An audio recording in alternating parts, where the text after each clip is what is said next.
আমি দাদার matching heroine ছিলাম না শর্ট হাইটের জন্য। আর একটু লম্বা হলে অনেক ছবিতে আমি উত্তম কুমারের নায়িকা হতে পারতাম। এর জন্য আমার আফসোসের সীমা ছিল না। পীযূষ বসুর পরিচালনায় ধনরাজ তামাংয়ে দাদার নায়িকা হই। ছবির জন্য মিরিকে যেতে হয়েছিল আমাদের। ওখানে একান্তে আমাকে কয়েকটি কথা বলেছিলেন দাদা।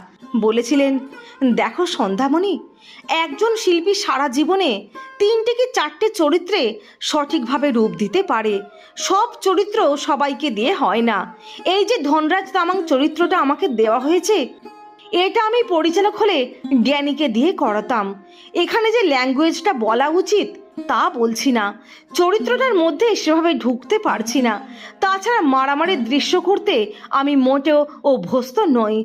কিন্তু তা সত্ত্বেও আমাকে দেওয়া হয়েছে কেন? আমি উত্তম কুমার বলে? এটাই তো